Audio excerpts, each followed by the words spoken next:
There is a lot of attention, I think, going to the CPG space. It really is exploding. Aside from running Shopline, a global e-commerce platform, we're spearheading our fund with Pegasus, the first CPG fund as solo LP. There's no strings attached. We do a lot of gifting, and people that love the product, love the story, end up posting about it. And that's how you really get the brand awareness. And I think that helped to generate a lot of buzz early on.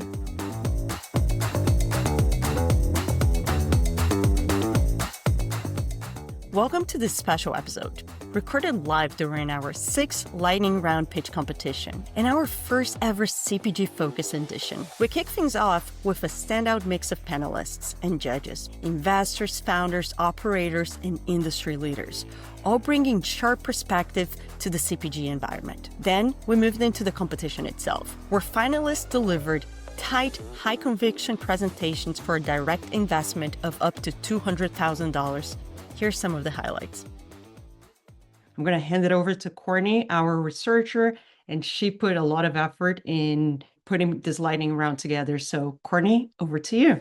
Hi, everyone. Thank you so much for joining us for the 6th Pegasus lightning round. I'm really excited to have you all today. And I'm, as you mentioned, part of the Pegasus team. And we're going to start off today with a panel with our many awesome judges here.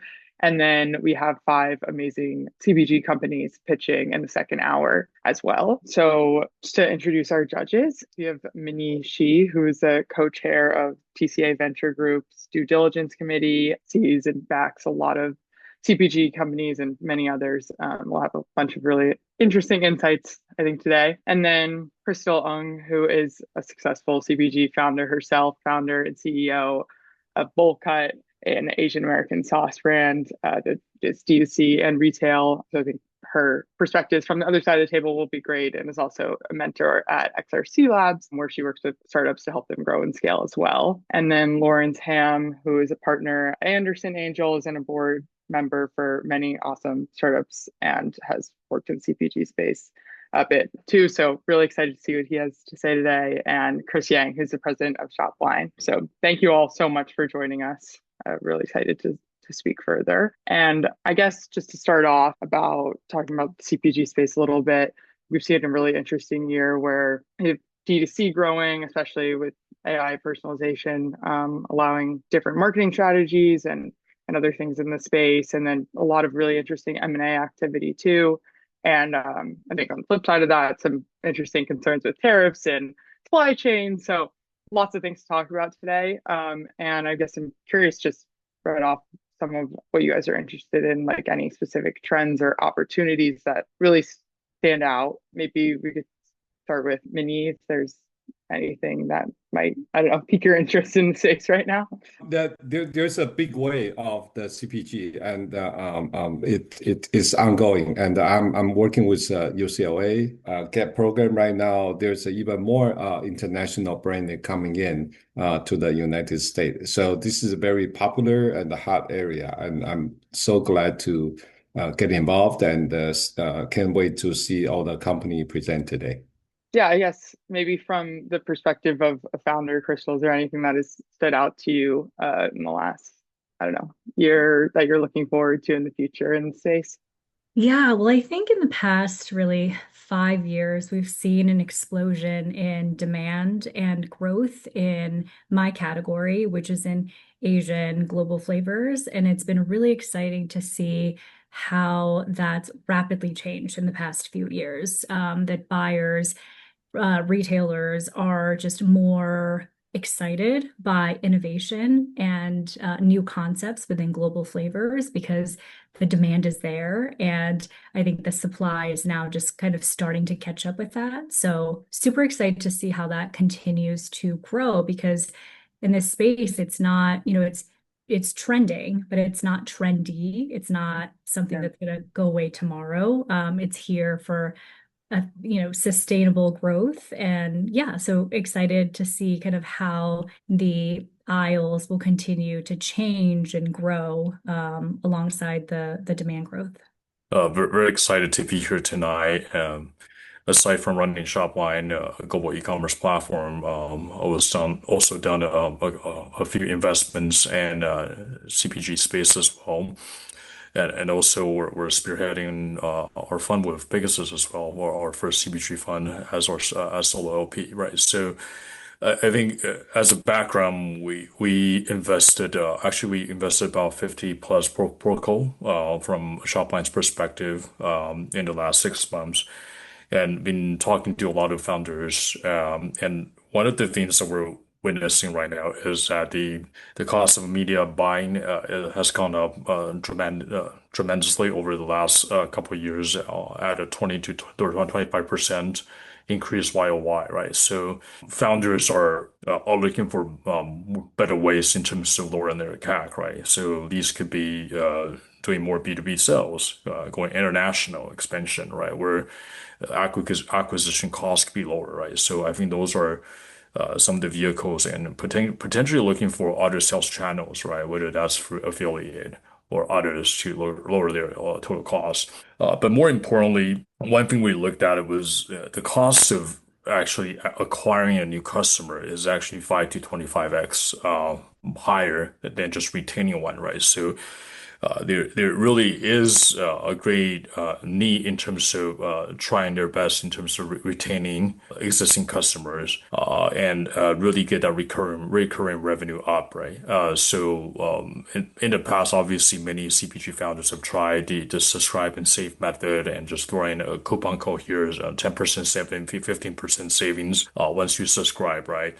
But instead of building loyalty in a community, you get some subscribers, but the cliff, right, the drop off after 90 days is staggering, right? So I think there needs to be better approach. I won't steal the thunder. I think there's a lot we could dissect here, right? But I mean, Shopline, we're looking at ways in terms of building a win back flow, ways to really build that community and customer loyalty through membership and member systems, to really to build something that we call a subscription 2.0 in terms of helping the founders.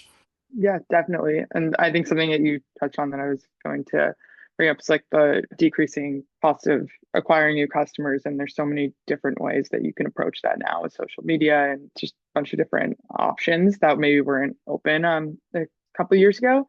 So I was curious if there's any strategies that any of you guys have seen that you think have been particularly successful or like you would keep an eye on in the future. I think it's influencer marketing being the huge one, right? Traditionally, I mean, to build that brand loyalty, brands have gone up. We talked to a few brands. Not to mention names, right? These are like global brands that are pretty well known in the space, right? And I think one of their primary focus really to get into more influencer marketing to build that brand authenticity, right? So. I think authenticity and that word of mouth effect really matters in today's world to build up the organic volume and really get to a very healthy 50-50 in terms of existing revenue or existing recurring revenue through retention marketing, and the other 50 being media buying, upper funnel ads purchasing, right? So as probably a more healthy mix versus in many cases, brands are actually spending a whole lot on just buying for volume, and that really cut into their margin and profitability. That makes sense. I guess, Crystal, as a founder, were there any strategies you guys used early on that you felt was especially helpful or worked really well? Yeah, we did quite a bit of testing on paid acquisition channels, but it was right after the iOS changes. And so that was when things really shifted from a CAC perspective and just was not going to be a sustainable way to acquire customers.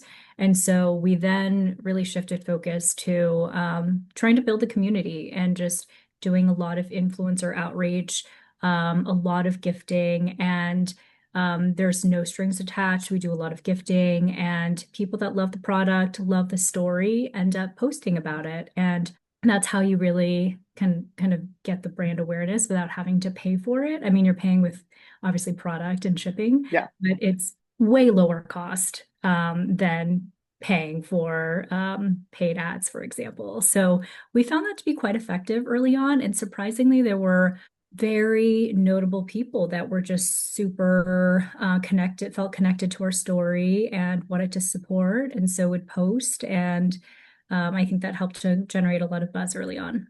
I would also ask about that. Like, I think something that when we've talked to the founders for this, they spoke a lot about like balancing the retail side of it with the D2C and how the marketing changes, when you're pitching to a big retail store to take your product as opposed to individuals. So curious how you approach those differently and also how you decided like what to prioritize first.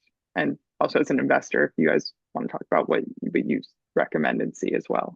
Yeah, so with a lot of the changes that we were seeing happening in paid acquisition channels, we really did have to focus our shift pretty quickly to focus on retail channels. We knew that that was part of the growth plan, that the scale and growth would come from retail, but the sales cycle is so much longer than D2C, obviously. And so shifting focus meant that the growth was a little bit slowed because you are tied to review calendars. And especially with the bigger retailers, if you miss a review, you'll have to wait until next year. And so we didn't really see a lot of these efforts come to fruition until a year or so later, versus if you're obviously like pumping money into paid acquisition channels, you're seeing the return tomorrow, immediately. And so we decided to really focus and invest in retail. And these relationships with buyers can really take a long time to convert. But we also really try to nurture relationships with independents. And a lot of these shoppy shops, independents have great followers too. And so we really viewed them as also influencers because they have a community. And so if we're able to build a great community around these independent shops, again, that's kind of another way to help scale brand awareness, but also help push sales from a retail perspective. From an investor perspective, when you guys have seen companies come through, would you generally agree with that? Or have you seen different things from different types of companies? I'd also think different products, you're also probably seeing different approaches as well. I can add something from the a lot of international brand point of view. Yes, this is all the social media, omnidirectional. That everybody is very similarly applied the same way right now. And meanwhile, there's also some innovations, either in US or it's from Asia, for example. How the Korean product is tied with K-pop, whether it's in a movie in Netflix or not, there's just a different way to do it. And Labubu's way that you can use a blind box to promote, to interface with a customer directly, gamified the shopping experience. This is we all seeing this. And like I said, not only the innovation from the US point of view, but also innovation all over the world. So it is very exciting and changing fast area that. I also think maybe we talk a little bit more about this in terms of Shopline, but that something that it seems to be a consideration when considering is like D2C, you also have a lot more access to the data on your customers and their stories, and if they're repeating their purchases more than maybe if you're just selling through the store.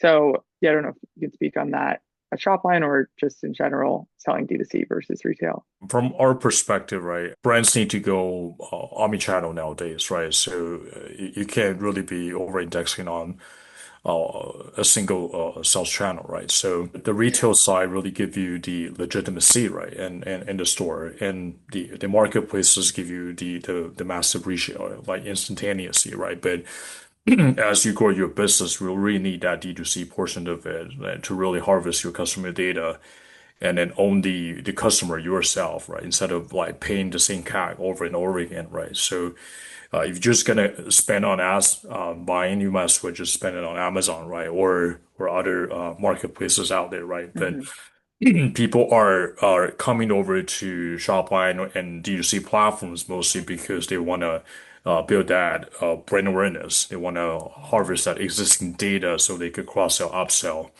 and then convert them into subscribers, especially in CPG, right? So I think those are kind of the key elements. And I think from our investors' perspective, given we believe that we need to not just co-build, right? We'll also co-invest and have a skin in the game with a lot of these founders. We try to put together a more complete solution of white glove services in terms of packaging the whole thing, right? And that means that how do you do your subscription? How do you do your email marketing to your membership reward, right? And so forth. And that complete solutions will also become omni-channel, right? And it fits into your overall, the founder's overall brand strategy and go-to-market strategy. I think from investor perspective, we're looking for high growth, right? And founders or companies that are definitely as a pathway to profitability, right? If you're operating in negative margin and there's no way you ever break even, this is probably not something that is worth investing. And also, it's potentially someone with at least maybe a 30% repurchase rate. Otherwise, it is also very hard from a margins perspective or unit economics perspective. And more importantly, that healthy balance sheet, you're not taking too much debt, too much loan. A lot of time we understand, right? This is also a unique element of this particular industry that it does require a lot of working capital. In terms of like your revenue really depends on how much goods and you can purchase and sell, right? So the logistics becomes very important as well, and every single piece of this sales funnel actually factor in, right? So your media cost is a portion of your cost of goods sold, and then there's your shipping and logistic, right? And your platform fees, right? And then most importantly, your payment as well, right? So those are probably the four dimensions that we will look at with the founder in terms of, okay, how can we lower your total cost of ownership and goods sell and really get to a really good profitable state. Yeah, you kind of touched on this, but shipping and manufacturing is definitely a unique challenge to the CPG space. And I'm curious how you either suggest founders or as founders yourself have gone about finding the right process, the right co-packers, the right people to make sure that, you know, they're building your product well, representing it well, and getting your product hopefully to customers in a timely manner, and how you keep track on that as you scale. We have our own logistic arm as well, right? So we do fulfillment and warehousing globally as well, right? It really depends on which region. We sometimes own the warehouse ourselves as well. Sometimes we white label some of the local logistic company. Currently, we're working with JD.com for the logistic with their logistic arm in terms of serving some of our customer in the US, right? So overall, obviously, cost matters, right? And but sometimes like especially in CPG, right? You have like alcohol, which is restricted, and you need certain vendors or a supplier to be that merchant director to unless you own 50 state licenses. And then frozen food will be another unique one that we need to work with, like unique like co-packers and logistic companies, right? So I think there's the cost element obviously is also the ability to deliver and the quality element that the founder should consider. I think long story short, I think it's just like going through your due diligence, selecting the right supplier, manufacturers. I mean, I don't think there's a whole lot I could share beside that. Obviously, we have a great network. If any of the founders tonight are interested, feel free to reach out to us, our team. We can definitely do some referrals afterwards. I guess, Crystal, when you were going through the process, how did you determine like what the best co-packer was for you, what manufacturing process was best, and what do you suggest other founders do when they're going through that process? I feel like every founder has horror stories about working with their co-mans and manufacturers. And similarly, I have plenty of those. I think what's really important is obviously you want to do the due diligence. You want to bring in some expert opinions where you can. But I think the biggest thing you have to understand is how you're going to, because you can only optimize so much in the beginning because of your scale, right? And you don't have a lot of leverage with these manufacturers because of your size. And so it's really about understanding how you'll take incremental steps in optimizing areas of your supply chain. And so I, going into it, had a loose idea of, you know, based on how we want to grow year over year, what kind of facility would we need to produce in? And so obviously had to start very small. Because we just couldn't meet the minimums, didn't make sense to produce so much upfront. And so knew that I was going to be taking pretty much 3 different phases in order to get to a facility that could that we could grow with and scale with, that had all the certifications needed for a lot of these big retailers that we were targeting. And I think one thing that's so important that isn't talked about as much is the relationship that you build with your manufacturer. I think early on, you kind of get this gut feeling when you tour the facility, you have these conversations, you start working with them, doing samples, and you're kind of sending samples back and forth, feedback back and forth. You really get a sense of how they operate and whether they'll be a good partner. And so I think gut piece of it is also really important, in addition to obviously the COGS and all of the other things that you can analyze. And so one of the very first facilities that we started working with, we still have a relationship with them to this day, and we're able to do a lot of kind of test batches with them. We can do limited edition runs with them. And they've just been such a great partner, and we have such a great relationship that they'll kind of go out of their way to make sure they fulfill things on time, that if there's an ingredient that's out of stock or missing, they'll kind of go out of their way to make things happen for you. So that piece is really important. But overall, I think, again, it's really hard to optimize things in the very beginning. Yeah. But as long as you have a growth plan, and you can tie that plan to how that affects your unit economics over time and how you're growing and improving your COGS and margin, that's what's important. This is all great, however, I'm from the operations side. I'm going to say something slightly different. There's two things of finding partner or on the unit economic. Those is all very important, and that one of the important factors is actually quality and how you establish a certain process and be able to track and work with a trustworthy partner on the quality side. And especially lots of Chris likely touch on that for the alcohol beverage, for example, like alcoholic beverage. But there's other FDA regulatory. So whether you want to have an in-house person for regulatory or the quality or quality, or you want to outsource that, and that's up to the business to make that decision. A lot of these things you can outsource, but I think this is also necessary to look into quality and the regulatory. Yes, you bring up such a good point, and I do echo that. So in the very beginning, when we were first commercializing products, quality was at the top of my list. I wanted to make sure I had transparency. I sourced every single ingredient. I looked at all the testing, the spec sheets, but I also brought in a food scientist that had commercialized products before, who could help really vet with rigor all of the sources and all the ingredients. So I completely agree. I do think that's an important call out for sure. You don't want to just rely on the co-man to source things for you. You definitely want to be involved in that process. Sorry, I'm sitting in the dark here from a power outage, but I'm also secretly in Minnie's boat. I'm also an operator investor. So we own, a couple dozen different companies, several of which are CPGs. So, quality is always at the top of the list. I think if you look at what's happening right now with ByHeart, that's kind of every CPG founder's probably biggest fear, having a nationwide recall. If it's a CGMP, FDA, whatever the facility is, the ISO certifications, I think those really, really matter. And I think batch testing matters. And whether you rely on the co-packer, whoever it is, to batch test it, or if you batch test it yourself and find an independent lab, I think that's a critical step in that kind of QA, QC.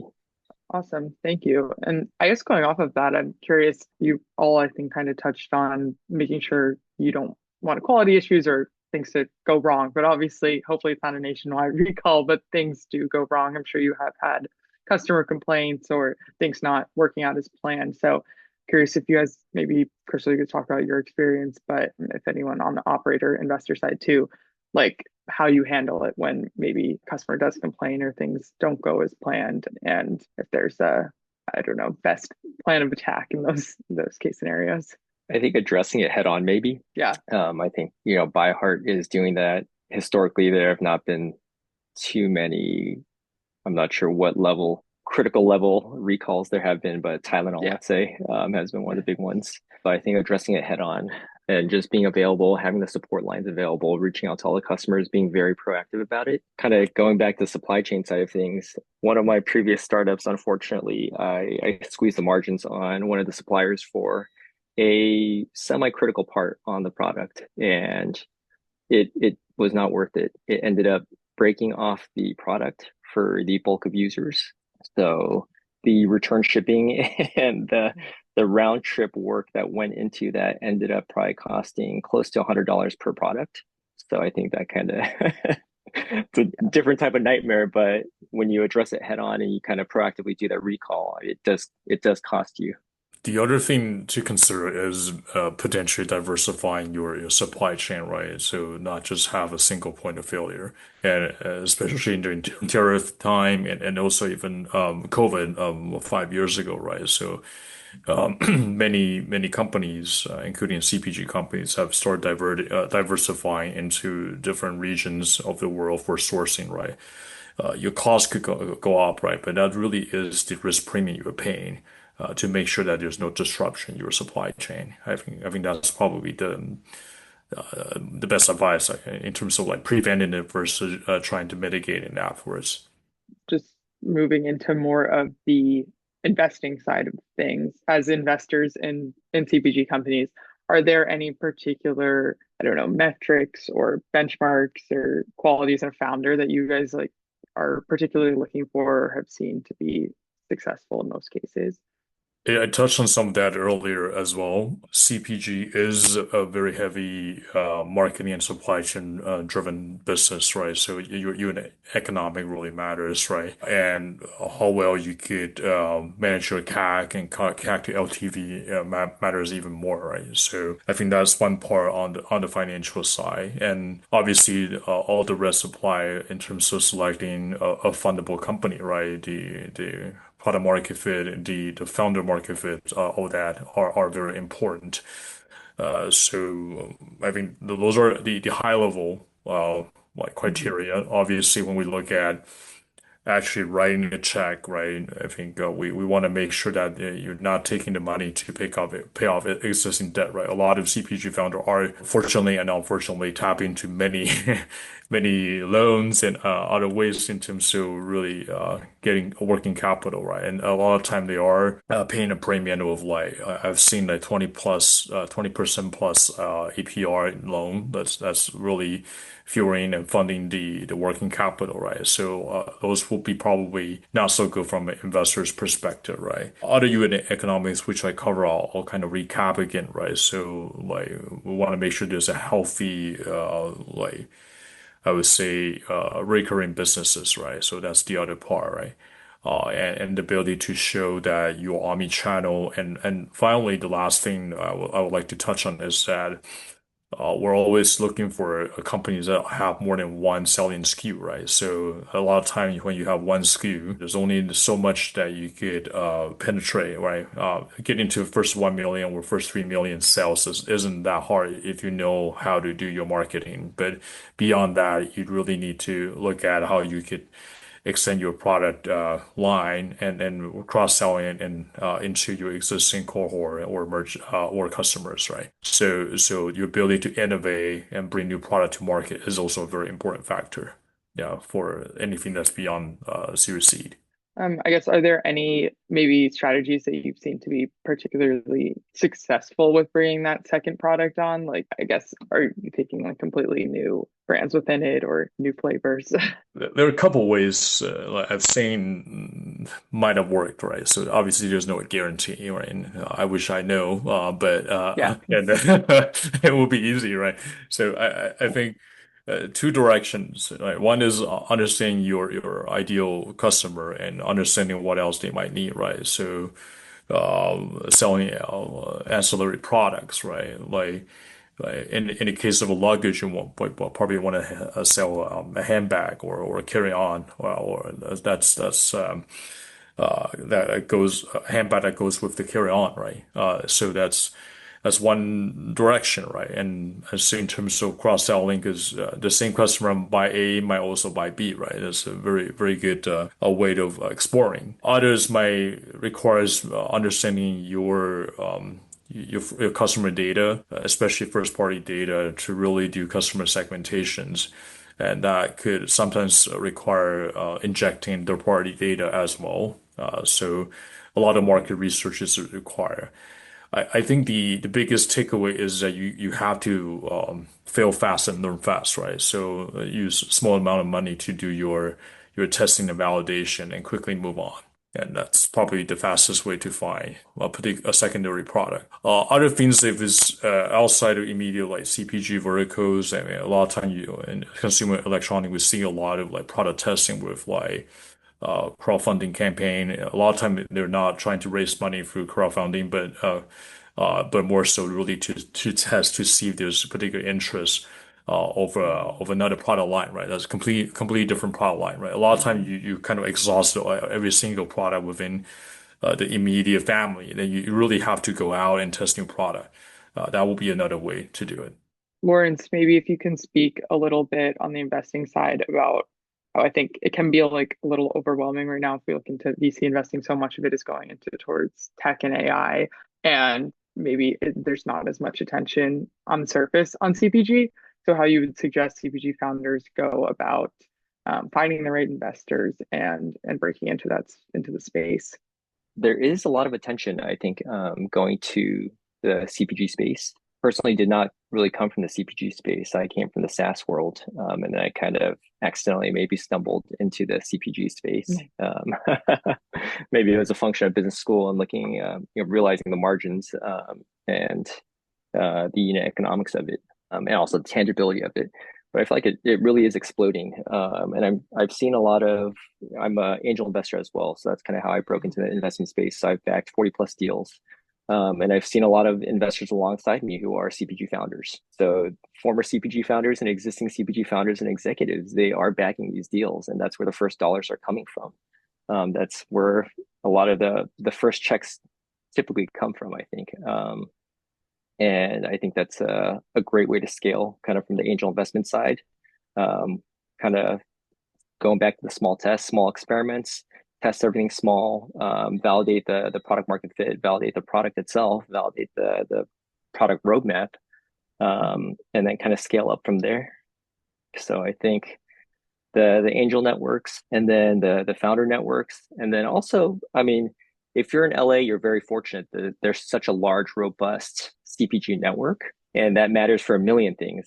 That's how you're going to end up with your co-packer. That's how you're going to find your 3PL. That's how you're going to find your SaaS. That's how you're going to find a fractional CMO. You're going to find everyone through that network.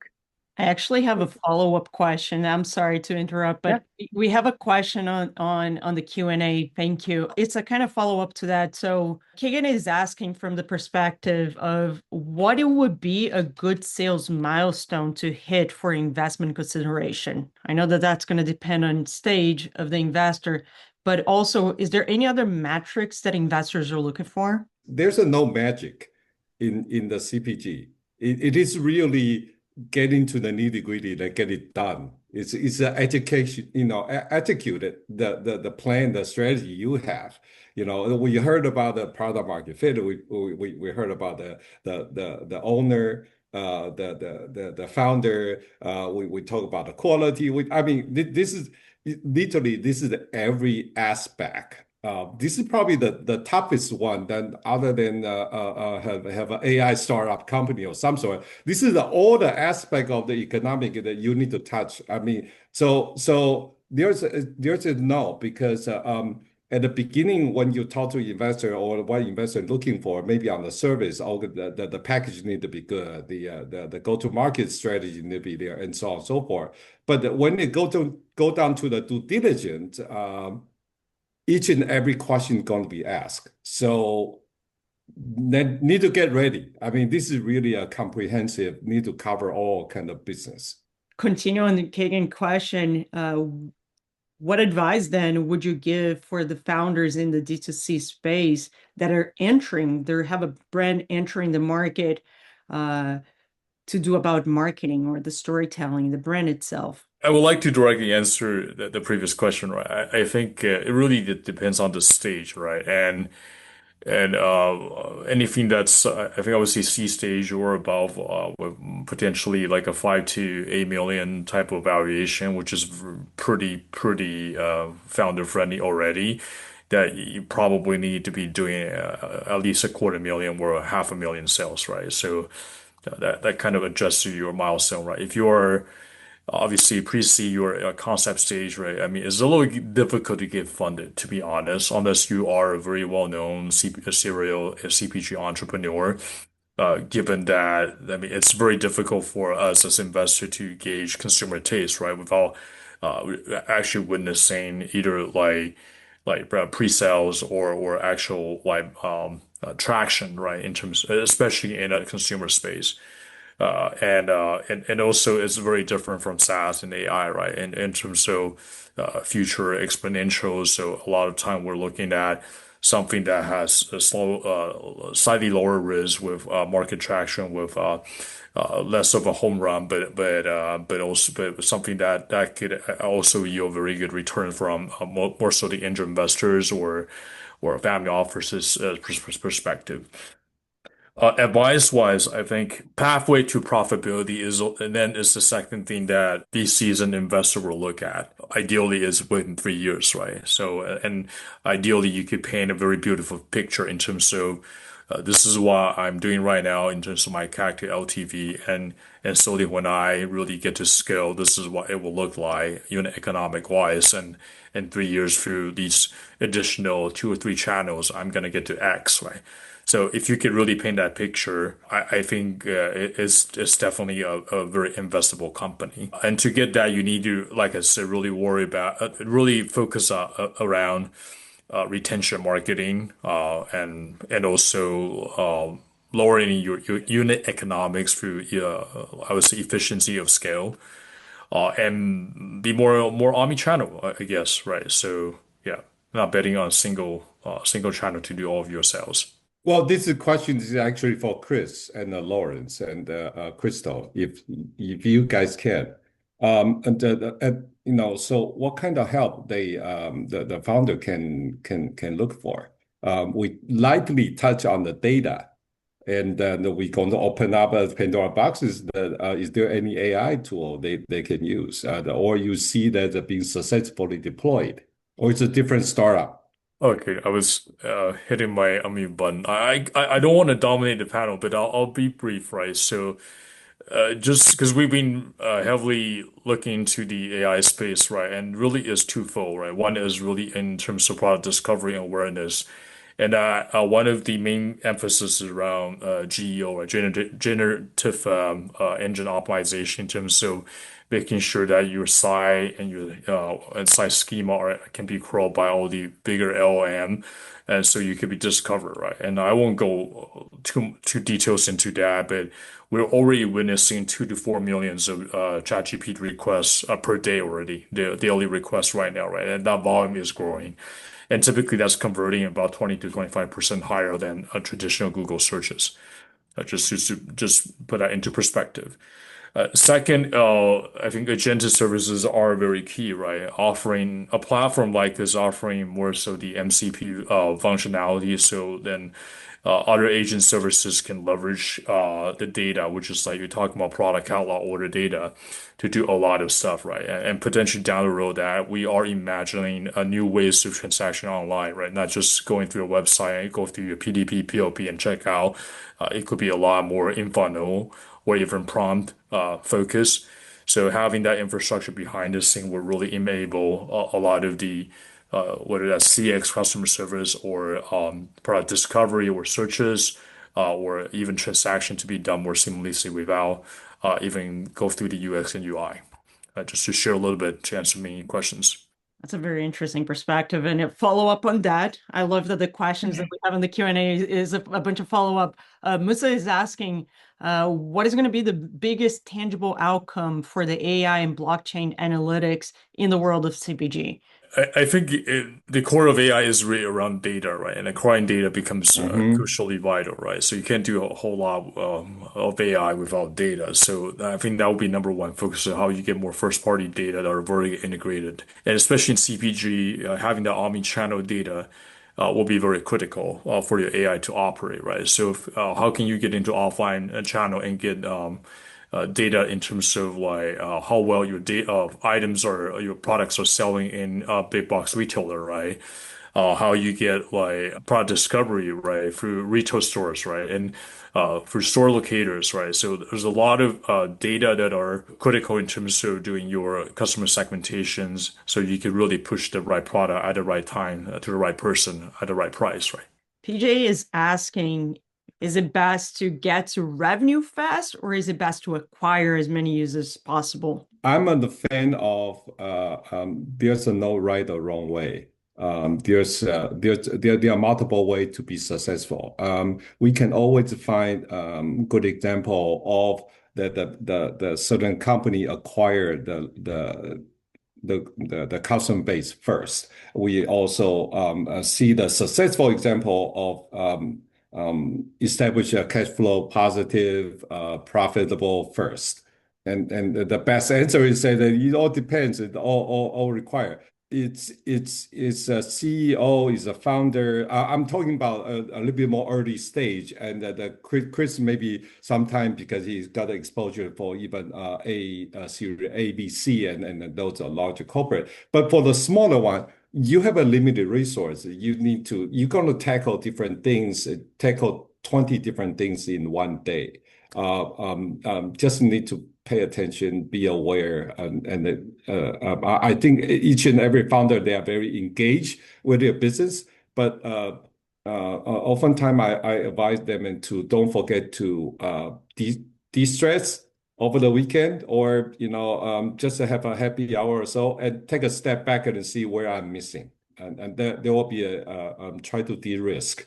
That will be my advice in that case. I think this should be the screening question for founders. Free samples or revenue? I think that's a function of founder clarity, which is one of the criteria for investing. But I think, yeah, like Minnie said, it all depends. It depends on what stage you are.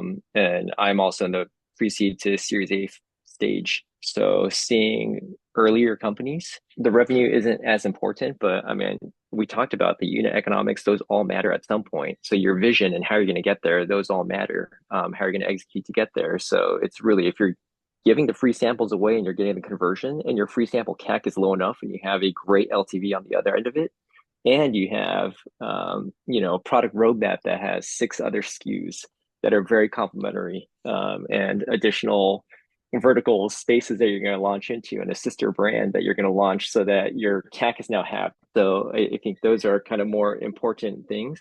And then kind of going back to the question earlier about the advice for the CPG side of, there are so many CPG companies out there. I think everyone should spend hours, if not days, just roaming aisles of Best Buy, Walmart, Target, where you want to be, REI. Walk at your height and see what's at your eye level. Think about what the slotting fees are at that height, and then squat down a little and see what brand was placed below that and above it, to the left of it, to the right of it. Look at the colors, look at the packaging. And I think what a lot of e-commerce founders miss is, when you break into e-com first, which the bulk of companies do, you have all this asset on your landing page. You have however much scrolling space, infinite scrolling, to just put product feature asset. And you can have hero image with 8 different images in that carousel up there. But when you get into stores, you don't realize that your product is that's the entire real estate that you have. So I think that's kind of where you have to think about, okay, how am I going to go from e-com now to this omni-channel space? Absolutely. That's fantastic. And one last question, if I may, Courtney, that we have it on the chat, is trade-off between products. What people, what founders should focus on, building a high likability product or the best product? I feel like we see that a lot all the time. What do you think? Krista, what do you think of that as you're building your own company? It's such a good question, because it's all about trade-offs, right? You only have so many resources, so many hours in the day, and you can't focus on just one thing, and you have to prioritize, right? So at least for me, what I have tried to do, and I've talked to a lot of other founders that have this special challenge when you're creating ethnic products. It's that you want to retain the tradition, the heritage, the authenticity, but you are taking a different approach and you are talking to a different audience, and it needs to be approachable and appealing widely and to a mass audience, right? And so there is going to be optimizations that have to happen, both from a product flavor perspective and from a messaging packaging perspective. And so instead of doubling down and going far and wide with one thing, I have kind of structured it so I can do some iterations and really understand from a consumer standpoint, is this truly product market fit before we scale to many different channels, to a mass audience, et cetera. Going back to the question of, how do you think about the trade-off in kind of building one product versus the other? I think it just comes back to the problem you're trying to solve and how do you really match your solution to that problem, and knowing that sometimes it will take some iterations and evolution of the brand, the messaging, packaging, and maybe even the product. That's fantastic. Thank you for that. I really appreciate it. And that's it. That's the life of being an entrepreneur, right? It's about trade-offs. So, Courtney, that's all from the Q&A side. So thank you. And back to you. Awesome. Yeah, some great questions from the audience. And yeah, I think at this point, we're probably going to head into the pitches. So we're going to have 5 great companies come up. They're going to do about a 5-minute pitch, and then we're going to take some questions from the judges. We're going to try to knock them all out, stay in the time constraints, and then we'll have a couple minutes at the end for you guys to submit your scores, and we'll announce a winner at the end. So we have companies across a bunch of different products, which I'm really excited about: food, some like gift wrapping and other things. So our first company is Shiki Wrap. Megan is the founder, and she's doing just really exciting things. It's also, I think, going back to that interesting point on like the best product, maybe environmentally, and balancing it with what consumers want. She's creating reusable gift wrap, so being able to do both at once is awesome. And yeah, really excited for everyone to see her pitch today. Thanks so much. So I am Megan, founder of Shiki Wrap, a startup changing gift giving for good with beautiful, reusable, zero waste gift wrap and bags made from sustainable fabrics. And before becoming the reusable gift wrap lady, I spent 2 decades of my career leading mission-driven organizations, solving important problems like homelessness and barriers to healthcare. Love that work.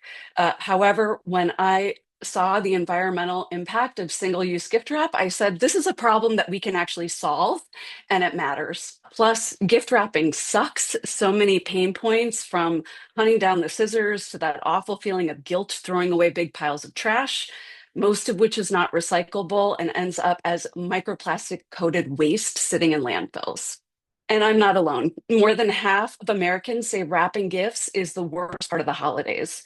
At the same time, 75% of US consumers are switching the purchases of the core products they use for environmental benefit. Shiki Wrap, a name that is a reference to the Japanese tradition that inspired the first SKU, solves 3 problems at once for our customers. We save them time, we make their gifts look better, and we take away the guilt of creating waste. You can wrap most gifts in under 30 seconds without scissors or tape. It's also far more sustainable than water-intensive paper, and unlike quote-unquote compostable wraps that fall apart mid-wrap, our products work beautifully in real life and can be reused as head wraps, tote bags, scarves, and yes, gift wrap. We've seen the shift before. Reusable water bottles used to be niche until brands like Swell made them ubiquitous. And as you can see here, they had a big exit. That's the shift we're leading in the huge and growing gift wrap market. Next time you're at the grocery store or the pharmacy or any mass retailer, Take a look at the gift wrap aisle, because once you see it, you cannot unsee it. It's a massive category hiding in plain sight, ripe for novelty and disruption. The global gift wrap market is projected to surpass 38 billion by 2032, and 45% of that growth is expected to come from greener products. Shiki Wrap is positioned to be the brand that leads this shift, moving from a brand name to a verb. We're growing on Amazon. We just launched on Nordstrom.com, and we've had successful campaigns on platforms like Kickstarter and the Grommet. We've been featured in Forbes, Business Insider, Push by Kourtney Kardashian, and the style section of the New York Times. And this earned media is sitting right at the top of the funnel, ready to be leveraged with marketing spend. Customers use our wraps and bags for every major occasion, birthdays, weddings, graduation, or just because. And importantly, they are not returning the products, even on platforms like Amazon. In some cases, they are throwing out their big tub of wrapping supplies entirely and making first-time purchases of $300 or more, repurchasing when new designs become available. We also have a number of celebrity customers. Julianne Moore, for example, is really the perfect representation of our core customer, someone who wants their gifts to look beautiful without harming the planet. We're not the only ones who understand this opportunity, but we are the ones who are customer obsessed. We iterate based on what customers actually want, not what we assume. Smaller players lack market penetration, and larger players are not going to be incentivized to drive the shift away from their single-use products. Just like with water bottles, the category is big enough for several differentiated brands. Our growth plan focuses on capturing our ICP across D2C, retail, and B2B. For retailers and brand partners, we turn a low margin throwaway category into a premium, sustainable one that aligns with consumer values. Today, our margins average about 50% landed. Our wraps are made in the US and our bags are cut and sewn in India. These margins only get healthier at scale, especially as we move towards vertical integration. We also benefit from a strong advisory group, including some who would like to join the company either as a fractional or full-time staff.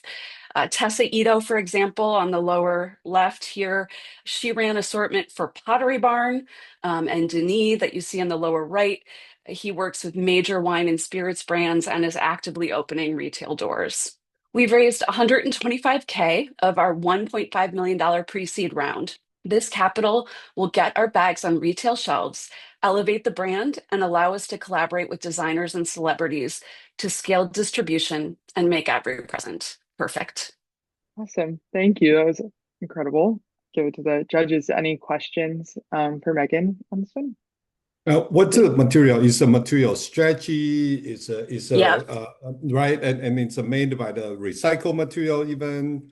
And then one quick question is, but have you explored the strategy of the co-branding that's, even licensed some IPs? Yes, and we also, we've got trademark, but we also have a non-provisional utility patent pending. We'll see what happens with that. Obviously, a lot of opportunities there. So right now we're using certified recycled plastic. So the wraps, it's a little bit different than traditional Japanese furoshiki, but it allows you to get a really nice clean line around the gift. And it also has a nice tactile feel. The bags actually they're recycled plastic. They have a little bit more structure. And obviously there's opportunities to partner with, if Stella McCartney would like to allow us to access her dead stock Tencel, we'd love to do that.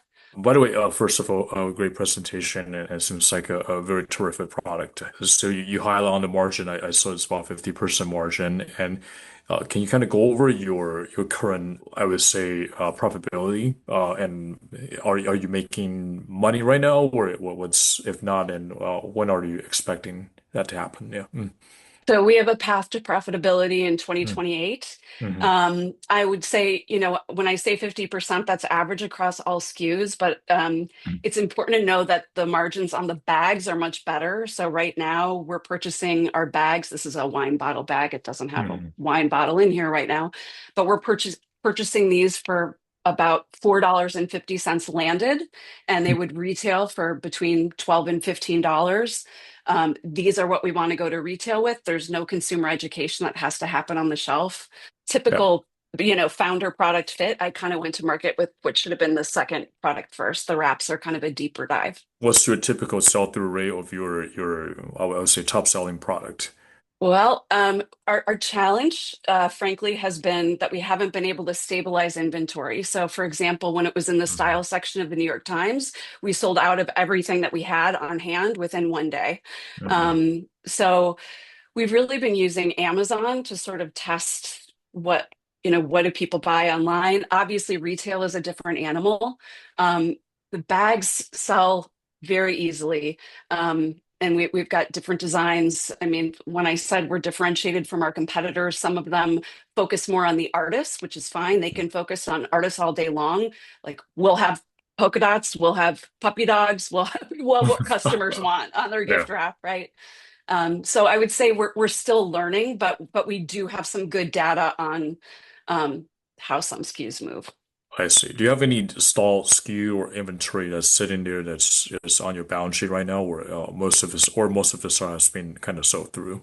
Not really. I mean, we haven't Mm, had the mm, capital to do the marketing spend. We just purchased inventory of the wraps. mm-hmm. We're awaiting bags from India. We were sort of hoping that a trade deal would have come through. Obviously, when we put that purchase order in, we had a great relationship with India, and that changed. Yeah, So, yeah, we're thank learning. you. Yeah. Besides capital, what do you think is your biggest challenge right now to the business? I think all of the great topics that were discussed during the first hour of this presentation, these are all the things that are on my mind. Building community around this product is going to be really important, and finding new ways to build loyalty. Obviously, I think there's tremendous opportunity for virality here. And I mentioned the celebrity customers. I think there's opportunity to build deeper relationships. I could talk a lot about our experience with celebrities and what we think there, but beyond that, we've had customers that want to throw parties to highlight Shiki Wrap. Is our parties the way to go to build community, right? Doing shop and shop. So instead of just trying to get on a retail shelf, if you think of a brand like a Bloomingdale's or a Nordstrom that are really trying to create experiences in their stores, we're looking at creating like a gift wrap bar experience so that you can create social media content from that and create a flywheel effect. But so I think there's a lot of opportunity. But as you know, as a founder, it's where are you going to focus? You don't have time to do all the things. So this holiday season, we're testing some of the things I mentioned, like the gift wrap bar, and see how that works. I've got a silly question. I'm curious what the packaging is. Haha, that is not a silly question at all. Um, So obviously for retail, to all the good points you made about your product is your real estate in retail. This is why going to market with the bags on retail shelves, if you think of the often microplastic covered paper gift bags that hang, this needs is a little hang tag, and it will the theory is, right, that it will easily read as a more sustainable alternative to the other products on the shelf.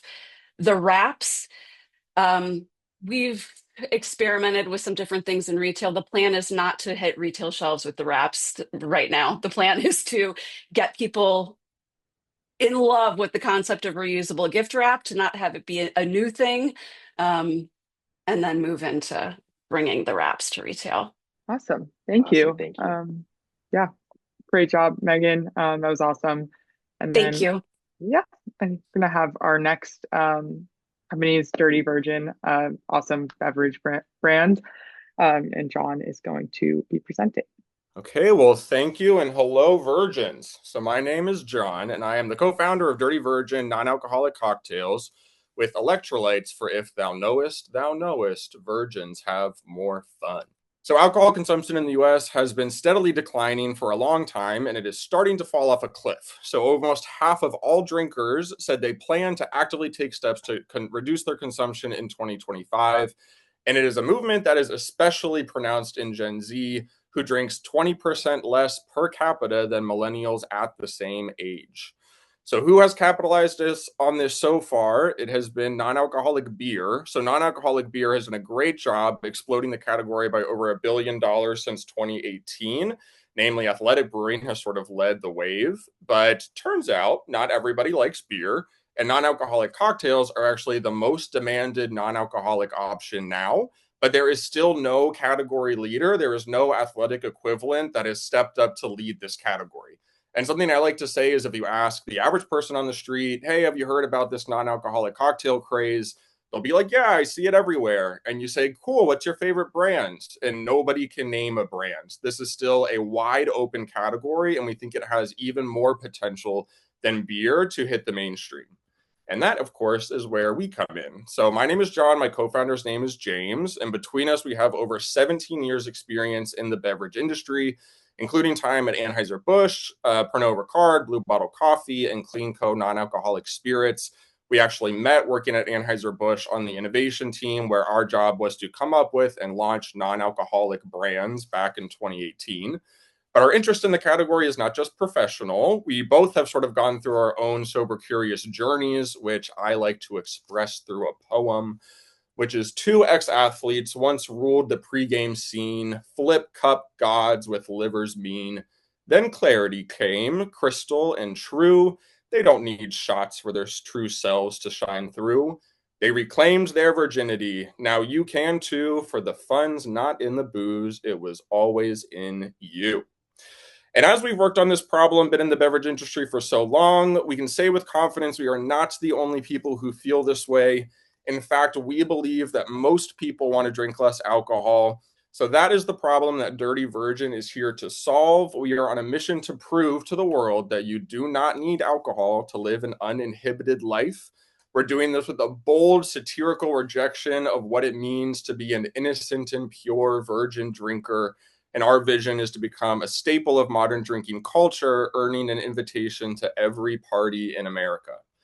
And our products are certainly ready to party. So we make a non-alcoholic spritz, margarita, and mule. They are light, they're refreshing, they're 12 ounces and carbonated, and they are all hydrating because they come with an electrolyte blend.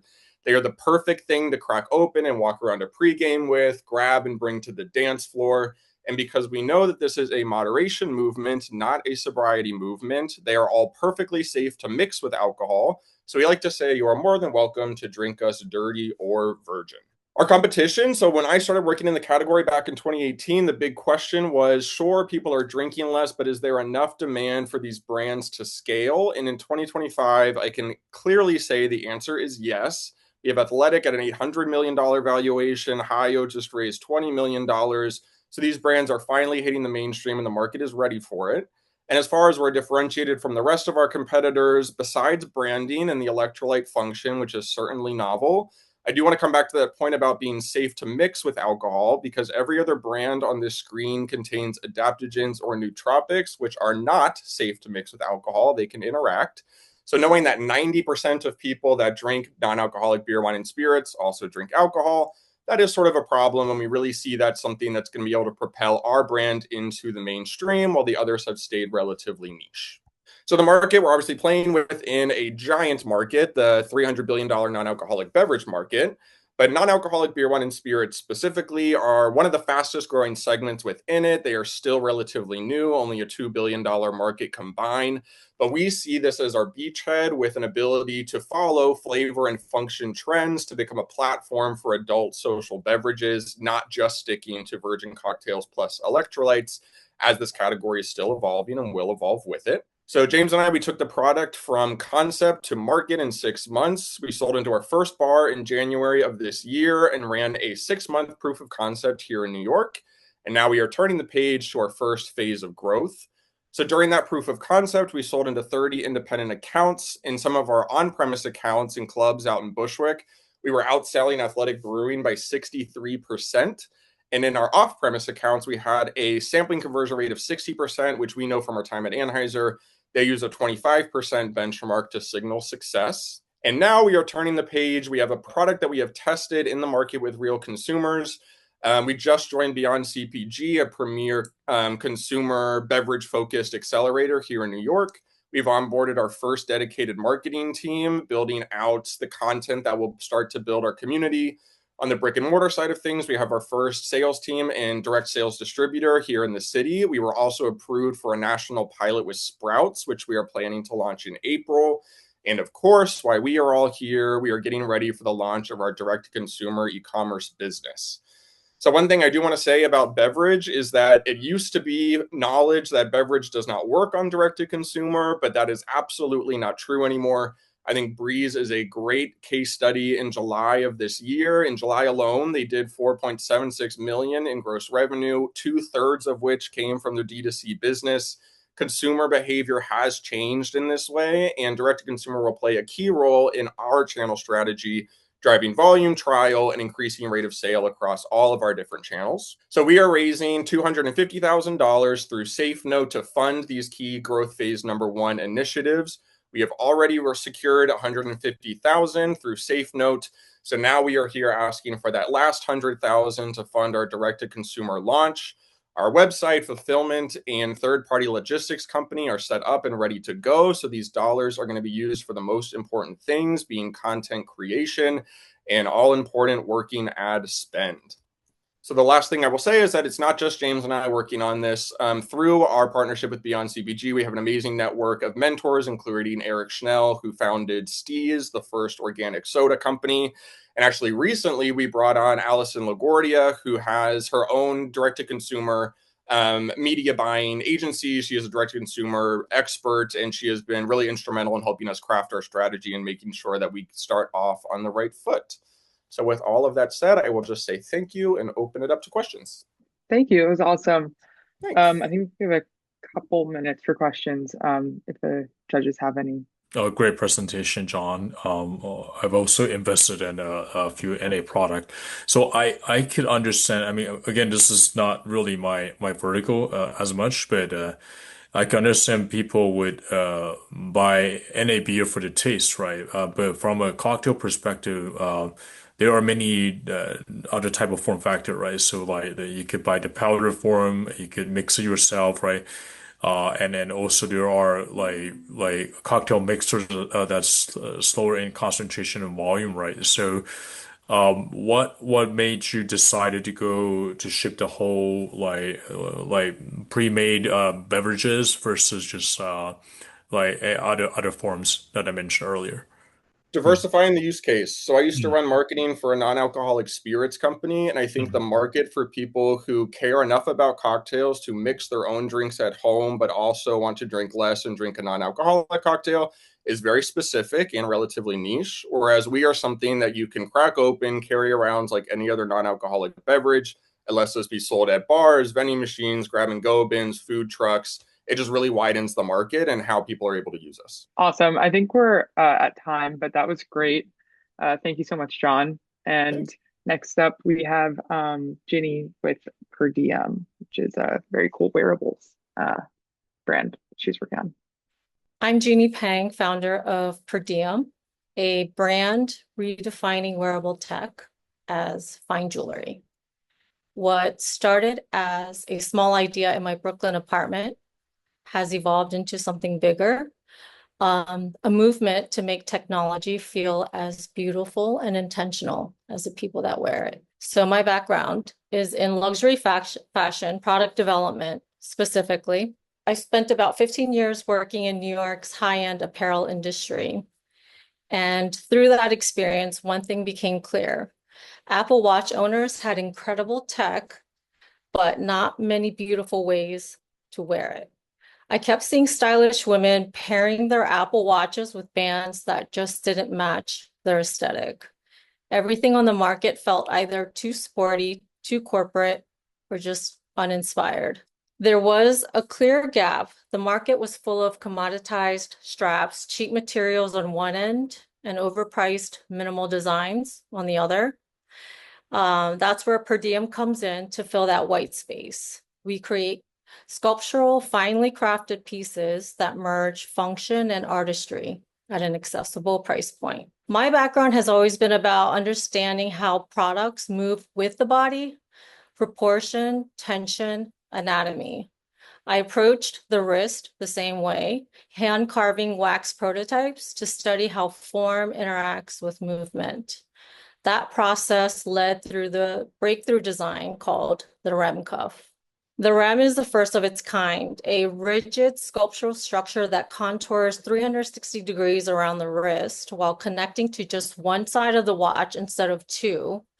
Designed as art, not just an accessory, creating a bold interruption in a category dominated by utilitarian straps. These are two of our core designs that launched PerDiem just last year. The Nero on the left is more of our minimal, lightweight, everyday wear option. And on the right is the bolder, more sculptural statement piece. Our e-commerce business has been live for just over a year, completely self-funded with a very modest ad spend. We've generated 154K in sales to date, primarily in the US, with roughly 60% margin. And our core ICP, 25 women 25 to 45, design conscious, fashion literate, and tech forward. Here are some of our amazing customers, real people who've shared photos of themselves wearing PerDiem. On the left, you'll see a clip from one of our viral TikToks that reached over 24 million views. That organic response validated that we weren't just making jewelry, we were creating a new category of wearable design. Our business model starts with 100% direct to consumer. That lets us stay close to our customers, control the brand experience, and collect valuable real-time data. By year 3, we'll expand. About 20% of revenue will come through the strategic B2B partnerships. One of the goals is like net-a-porter, and it'll be more about accessing luxury clientele database for customer acquisition that's very curated and that shares PerDiem's buying patterns. Innovation is my obsession. So every day is an experiment, refining form, material, and function. We're developing expanded colorways, new sculptural silhouettes, and modular systems that gives the option to switch out the watch and convert to a standalone bracelet. And the next evolution is jewelry embedded with biometric sensors, merging aesthetics and health tracking in one form. The prize funding would be extremely transformative. It would support our R&D, production, and patent work, protecting innovations that define PerDiem. I am deeply grateful to be here and to share our journey. What is your current margin right now? And then is there a way to increase the margin, or you want to sacrifice it to do something else? It's 60% right now. And once we commit to higher volume, higher like manufacturing orders, I think I can probably get up to about 65, 70%. Right now, I've only been doing like 200 production runs based on what I could afford at the time. And where's this produced, and what materials are you using? So it's all precious metals. So it's sterling silver and 18 karat gold plated on sterling silver. And I do the raw material castings in China, and all the polishing and the assembly is done here in New York. They're beautiful. Thank you. Any other questions from Chris or Lawrence? I love the product. I'm curious if the CAC is increasing or decreasing, or has it been static? It's actually slowly going down because I think the novelty appearance of it is kind of acting as a visual hook on Instagram. So when we have we tested out a bunch of creatives, and the ones that work are the ones that show up right in front of the screen, and it just stops people. So doing more of that and following creatives that kind of follow that same theme, we've been able to pull in more followers. And I don't know if it's a direct conversion, but the follower count started increasing from that. What is the lead time of the product? It's been 6 to 8 weeks. And Okay. the current customers are they want it now. So that's one of the challenges, bootstrapping. I didn't have the capital to buy a bunch of inventory up front. But the customers have been very gracious to wait 8 weeks, maybe even longer. And then I would buy like 200 units per batch. Yes, it's a great product, by the way. Thanks for the presentation. Uh, did you mention that you are pursuing a patent on this? Yeah, and if so, Yeah. can you give me can you share more details on the patent? Mhm. Yes, so I have a design patent on the cuffs. I also have a utility patent on this other SKU that I want to introduce next year, which is a cover for the AirPods. So turning it into jewelry. And then I filed 2 provisions for the biometric sensor jewelry that is in R&D right now, which I'm extremely excited about. Like, I can't sleep right now because I'm like freaking out a little bit about this, but I need to Wow. like make sure I get everything else in order too. But it's working. The prototype works. I can read my heart rate and stuff so far. Yeah. So you already get a bit, you already get some IoT biometrics from the iPhone, right? Or I watch already, right? So what other matrix are you collecting? Or are those complementary or? This one in particular is probably going to be heart rate, Mhm. sleep patterns, activity tracker, and also your menstrual cycle. That's it for now, I think, unless I think of something else, but yeah. And then next up, we have Painless Picasso. Jamie will be presenting. A quick disclaimer, we do not claim to diagnose, treat, or cure any condition. The term pain and all of its variations are used to establish a general understanding for customers and the marketplace, not for medical or therapeutic claims. You're looking at a collage of the early days for companies like Johnson & Johnson, Eli Lilly, Procter & Gamble. These brands became household names because they created something people could trust, not just a product, but a promise. And today, the same idea is being reborn in a new category through a brand with a face, a name, and a purpose. From the athlete to the elderly, this is where artistry meets science and comfort becomes the norm. At Painless Picasso, we're perfecting the art of pain relief. Our MVP is a natural, plant-based cream that alleviates discomfort associated with the skin for upwards of 3 hours. From its origins in the tattoo industry, Painless Picasso has also proven to be effective for uses like waxing, laser treatments, and other cosmetic procedures. Every year, millions of clients endure pain during their cosmetic procedures, like tattooing, not because they have to. Those who do know about numbing products rely on harsh chemicals and outdated formulas. Yes, about 40% of the United States have at least one tattoo. I'm sure some of you know a person or have a tattoo yourself, right? 2023 was ideation. In 2024, we secured our funding through Techstars powered by JP Morgan and launched our MVP this year. We built a 20,000 plus community, conducted a clinical study from Citrus Labs, and have had great exposure with Inc. Magazine and Amazon Prime's Buy It Now TV series. Our trademark is secured and revenue has surpassed 150K with 60% gross margin. We've doubled our AOV, have about a 30% repurchase rate, and early ROAS of 1.4. This is our first year with product. We're now moving to expand B2B and digital growth to become the global natural alternative to pharmaceuticals. Who am I? I've been a New York City firefighter for 8 years, but when I'm not running into burning buildings, I've been tattooing. For 13 years in the tattoo industry, I know consumers' needs because I am one. Nate Cole and Emily Hugh advised me early on regulatory and compliance and the start of our clinical trials. Support from Techstars and so many others helped build a clear roadmap toward becoming a multi-million-dollar company. Painless Picasso runs a high-efficiency, founder-led core supported by fractional specialists for right now. We will scale through a 3 to 5 person team plus the variable cost of experts. The numbing cream market alone is projected to reach $2 billion by 2031. Our strategy targets this literal pain point, starting with over 25,000 tattoo studios, 10,000 laser med spas, and more than 80,000 estheticians or beauty professionals we can target who want cleaner, effective pain relief solutions for their clients. Our growth is built on a realistic, data-driven model. We project steady month-over-month increases driven by studio partnerships, e-commerce expansion, and repeat customers.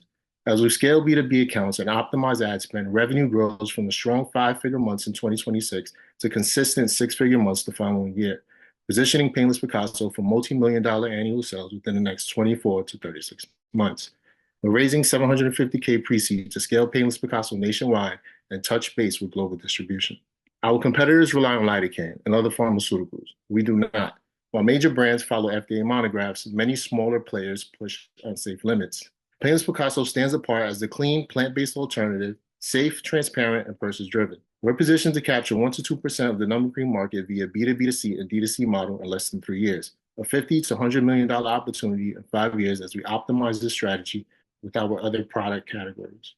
Please join us in erasing discomfort from the canvas of life with Painless Picasso, because wellness is a lifestyle, not a prescription. Is there a reason why you're kind of considering global expansion so early on? I'm trying to be modest with the numbers and everything, but I could really see us going and touching base in places because we're already building those relationships. I'm in contact with an esthetician in Ireland. Like we have tattoo relationships with people in the UK. So there's already things going on. So that's why I really see us touching base globally, pretty soon. Got it. So it's driven by, I guess, your network. Yeah, well, just listening to the consumer, right? Like really listening to it. We're getting emails, hey, can we get the product out here? And we're seeing that shipping costs are, it's increased drastically. I mean, I've never shipped to Ireland before, right? It's our first time with product, but we're heavily focused nationally for sure, capitalizing on what we have here at home, and then I could really see us going in globally very soon. Yeah, so when I was looking at your competitive set and then saw the patches, I immediately thought of like athletes and sports. Do you think there's an application in that area? Absolutely. And that's the idea, right? Is that I might have not put that in, I might have missed that slide actually, sorry. But from inception, Painless Picasso was never meant to be a tattoo company, right? We're a pain relief company. That's the whole idea, right? Is that we start off with the story, right? The founder market fit. We go this way. We really develop the community with our tattoo cream, the spray. We have a great, consensus on that with the start of the clinical trials, and then as we move forward, everybody knows an athlete. Everybody has an elderly grandmother, right? Hey, I use Painless Picasso for my tattoo. Let's introduce the muscle rub, right? Hey, so that's the idea. We get into these other verticals by the community that we already have in place. Well, super exciting what you're building. Thank you. It's definitely it wasn't, and it still is. It's really like it came to me, right? From just like having a certain level of awareness at some point. It's like there's really no natural alternatives, right? We can go homeopathic, we can go Ayurvedic, right? There's different ways of having it's just getting past the substantiating the claims. Do we go with an abbreviated new drug application? Do we go with so there's many different ways to navigate these treacherous waters, but when it comes to product claims and things like that. But I really enjoy it. I'm new, right? We're building the plane as it goes, and just trying to think tactically in the best way I can. Thank you so much. And then next we're going to have up Sugarwood. All right. Well, hi, everybody. My name is Austin Allen. And my name is Abby Sugar. Yes, that is my real last name. So we're the founders of Sugarwood, and we make desserts that are a little bit naughty and a whole lot of fun. Sugarwood sells bold and playful dessert decorating kits through our own e-commerce site and select partners. These interactive kits are designed to make every occasion, bachelorette parties, birthdays, holidays, and beyond, joyful and unforgettable.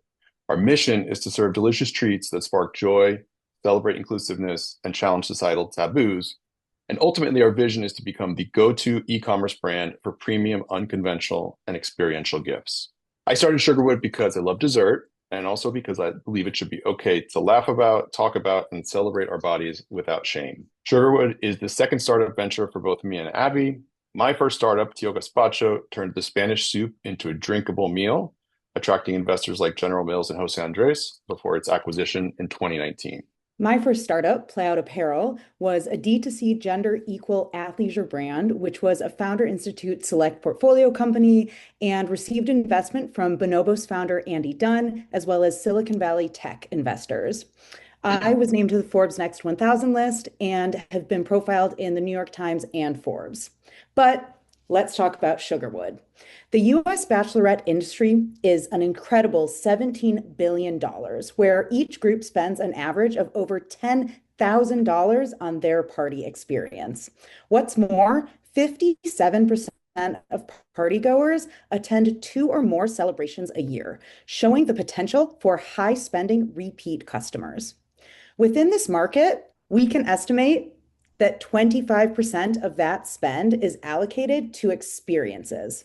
Sugarwood targets a 10% share of that spend, which equals a $425 million SOM.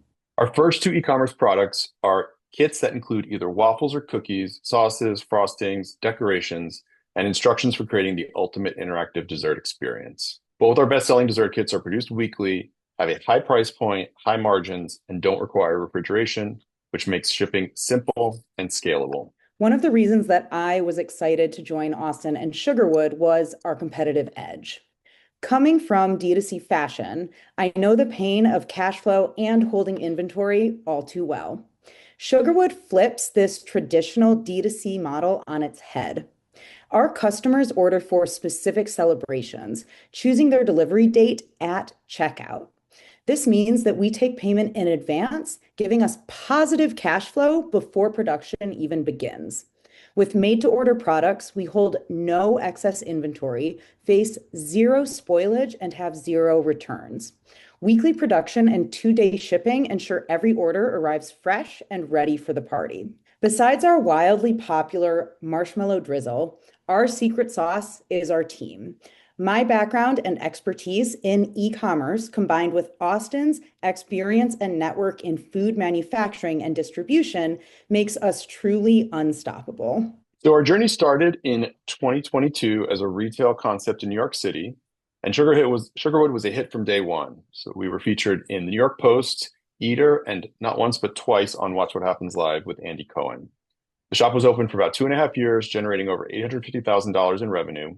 We ultimately made the strategic decision to close our storefront and focus fully on e-commerce, reducing operating costs by over 85% and dramatically expanding our growth potential. This year, we pivoted to e-commerce. So in just 6 months, we've generated over $50,000 in online sales, growing 12 to 15% month over month, and orders are up 142%. Due to customer demand, we recently launched larger kits, and we're on track to doubling our average order value this year. Our customer acquisition cost sits at just $6.40. The results prove that our pivot is working and that customer demand for Sugarwood is strong, scalable, and growing. I want to highlight our partnership with Batch, the #1 app for bachelorette trips and experiences. We list and deliver nationwide, making us one of their top performing partners. For just $400 a month, we generate an average of $3,800 in attributed monthly sales. That's a 9.5x ROI. This highly qualified traffic converts at 6%. Batch offers multiple scalable opportunities. Our go-to-market strategy starts with these bachelorette parties, our entryway into the multi-billion-dollar celebration market. At the center of this strategy is our partnership with Batch, and we amplify that through influencer collaborations, bridal events, partnerships with party planning professionals, and collabs with like-minded brands. So think boozy ice cream, THC beverages, and more. To accelerate our momentum, we're raising $250,000. This investment will fuel website optimization, new product launches, packaging upgrades, and our bachelorette-focused marketing strategy. With these resources, we'll turn our proven traction into national success and make Sugarwood the go-to brand for life's most joyful moments. Thank you. Awesome. Thank you guys so much. That's great. I'll turn over to the judges if there's any questions. Can you elaborate a little bit? You say you close a physical store. Yes. Which you're making money. Yes. And then you decide to go e-commerce completely. Why don't you keep it? So we decided to close the store for a variety of reasons. So we were getting calls and orders from all over the country, and based on the attention that we'd gotten after being on national media and just the social media following that we have. And so the cost of doing business is quite high in New York City. And so there's a ceiling on how much money you can make in one physical storefront. And we found that we weren't able to dedicate ourselves really to growing the e-commerce business, which is just a tremendous opportunity. I mean, it's the sky's the limit with e-commerce.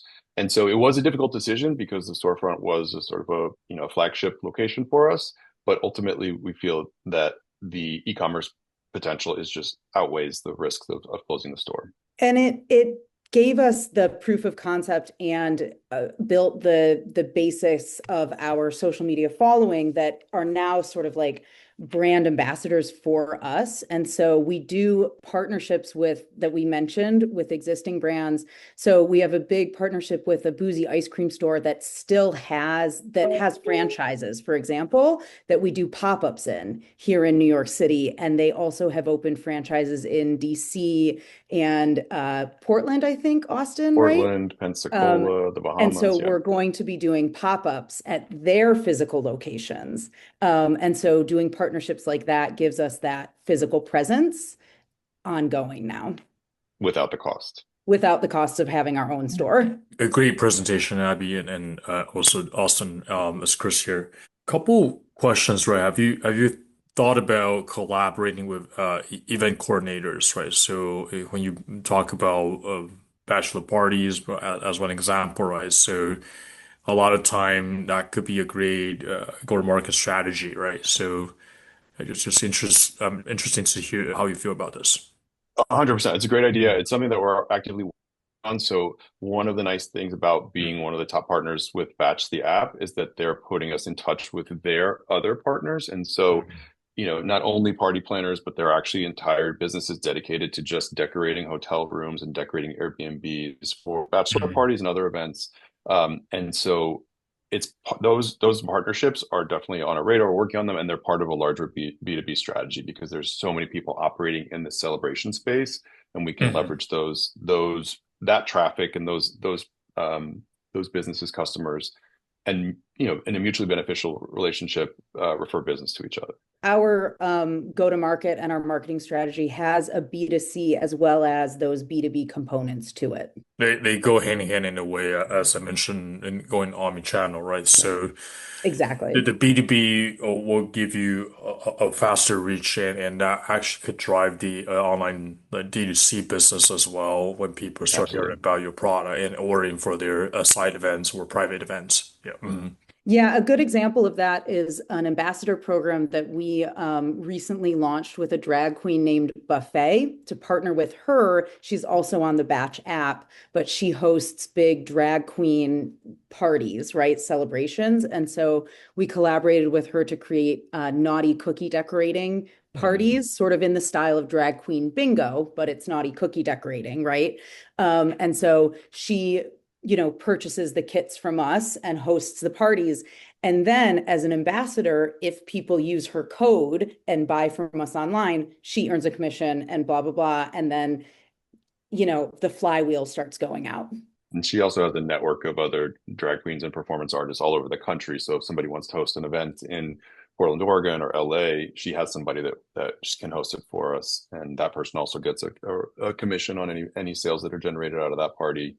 Thank you, guys. That was awesome. I think we're going to have the judges quickly vote and announce the winner. But yeah, thank you so much for everyone for joining. All the founders, especially, all of those were really awesome, and I'm so excited to see where you guys all take them, regardless of who wins the pitch competition. You guys did a great job curating this group. Those were all great presentations, great businesses. I was just texting Lucas. It's such a great variety. He covered all the popular verticals. That was the goal. And thank you to all the founders, right? That was amazing. We actually had a lot of applications coming in, so it was very competitive. And so well done to all founders. The results are in. I'm just trying to organize. Okay. Our winner of the Pegasus 6 lightning round is Shiki Wrap, our first pitch. So that was very close. So thank you. And congrats to all the founders. That was awesome. They're all going to do amazing things. The founders that are pitched today, just expect an email coming from our team, because the whole goal is to actually write checks to all of you. So stay tuned. All right. And for all the other founders that are building, especially if you're in the CPG, make sure to check our website at Pegasus. I'm actually going to put it in the chat. We have a phenomenal program for focus on DTC, but we also have the tech program. So check out our website. So you guys are going to be able to find a lot of good information. All right. Have a good night, everyone. Have a good night. Thank you. Good night. Bye, guys. Thank you.